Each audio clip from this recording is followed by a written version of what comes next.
ধরেন আপনি রাস্তার পাশে দাঁড়িয়ে হাসাহাসি করছেন আপনার বন্ধু বান্ধবের সাথে, এমন তো অবস্থায় রাস্তার ওপারে দুইটি মেয়ে দাঁড়ানো আছে এবং তারা ভেবেছে আপনি তাদেরকে দেখে হাসি ঠাট্টা করছেন। এরপরে এই মেয়েগুলো তার বয়ফ্রেন্ডদেরকে ফোন দিয়ে বলে তাড়াতাড়ি আসো, আমাকে দেখে মানুষ হাসাহাসি করছে। তারা উত্তেজিত ভাবে এসে আপনাদের উপরে ঝাঁপিয়ে পড়লো। এক পর্যায়ে আপনার জীবনটা চলে গেল। সামান্য একটু হাসির জন্য একটা মানুষের জীবন চলে গেল। হাদিসের মধ্যে স্পষ্ট ভাষায় বর্ণিত রয়েছে, একটা সময় আসবে যখন মানুষ একজনকে শেষ করে দেওয়ার পূর্বে সে জানবে না কেন তাকে শেষ করে দিচ্ছে এবং আরেকজনও জানবে না কেন তাকে শেষ করে দিল। পারভেজ নামক এই ছেলেটি একটু হেসেছিল, আচ্ছা ধরে নিলাম সে মেয়ে দুইটাকে দেখে হেসেছে। শুধুমাত্র হাসির জন্য একজন মানুষের জীবন আপনারা কেড়ে নিতে পারেন। সোশ্যাল মিডিয়ার মধ্যে প্রত্যেকটা মানুষ আপনাদের ছবিগুলো শেয়ার করে বলছে আপনাদেরকে দেখলে রাস্তার কুত্তাও তাকাবে না, আর মানুষ হাসবে তো দূরের কথা। আপনার বয়ফ্রেন্ডের সাথে আপনার কিসের সম্পর্ক, শারীরিক নাকি মানসিক? এখন মানসিকের চাইতে ফিজিক্যালি সম্পর্ক মেয়েদের সাথে ছেলেদের বেশি হয়ে যাচ্ছে, আর যার কারণে বয়ফ্রেন্ডকে ফোন দেওয়ার সাথে সাথে এসে আরেকজনের জীবন কেড়ে নিচ্ছে। যে বা যারা তার জীবনটা কেড়ে নিচ্ছে ইতিমধ্যে সিসি ফুটেজ তদন্ত করে কিন্তু তাদেরকে শনাক্ত করা হয়েছে। খুব দ্রুতই তাদেরকে অ্যারেস্ট করা হবে, জানতে পারবেন বাকি ঘটনাগুলো। এই সকল মেয়ে নামক ডাইনির দল কিন্তু আমাদের চারপাশে ঘুরে বেড়াচ্ছে। এরা ছেলেদেরকে ব্যবহার করছে বাজে কাজ করানোর জন্য। অনেস্টলি ভাই, কোনোদিন কোনো ছেলে এদের দিকে তাকানোর কথা না। এদের দিকে মানুষ কেন তাকাবে? আচ্ছা তাকাইছে নাহলে ভুলবশত একটা ছেলে আপনাদেরকে দেখে একটু হাসি ঠাট্টা করছে, এটাতে এমন দোষের কি হয়েছে?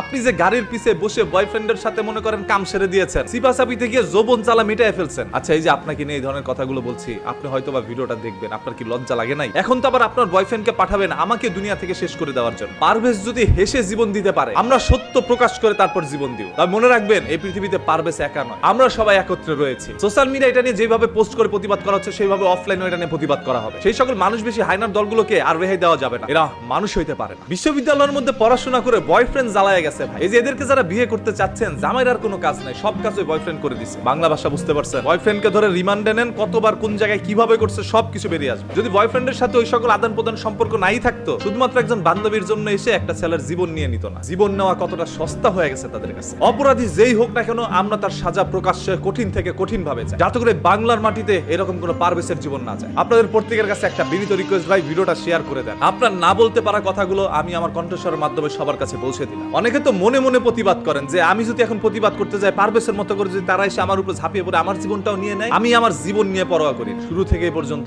অন্যায়ের বিরুদ্ধে প্রতিবাদ করে আসছি, সত্য কথা বলে আসছি। সত্য বলতে গিয়ে যদি জীবন যায় আমি সেটা গ্রহণ করে নিই। তারপরে বাংলার মাটিতে আর কোনো পারভেজের জীবন আমরা নিতে দিব না। কি একটি আশ্চর্য বিষয়, একটি ছেলে জাস্ট হেসেছিল, হাসার কারণে জীবন চলে গেল। এগুলো কি মানা যায়? আমি আল্লাহর সৃষ্টিকে বাজেভাবে দেখবো না, তবে এদেরকে বাজেভাবে দেখতে হবে। আল্লাহ তাআলা এদেরকে সৃষ্টি করেছে হাদিসের সাথে মিলে যাওয়ার জন্য। আজকেরা পুরো পৃথিবীতে দৃষ্টান্ত হয়ে থাকে যে তাদের দিকে তাকিয়ে হাসার কারণে তারা জীবন কেড়ে নিয়েছে তাদের বয়ফ্রেন্ডের হাতে। এবার কেঁচো খুঁড়তে গিয়ে বড় বড় সাপ বেরিয়ে আসবে। কতগুলো সাপের সাথে আপনার সম্পর্ক হয়েছে সব বাঙালি জনগণ জানতে পারবে। পারভেজকে তো আর আমরা বাঁচাইতে পারি নাই, এখন সবাই তার জন্য দোয়া করি যাতে করে মহান আল্লাহ তাআলা তাকে জান্নাতুল ফেরদৌস দান করেন। পারভেজ যেই দলেরই হোক না কেন, একজন মানুষের জীবন কেড়ে নেওয়া হয়েছে, এটাই হচ্ছে বড় কথা। যার উপরই অন্যায় করা হবে আমরা সেটা নিয়ে প্রতিবাদ করবো, কারণ আমরা কোনো দলের নই, আমরা সাধারণ জনগণ। এই দেশে জনগণের চাইতে শক্তি কোনো দলের হইতে পারে না।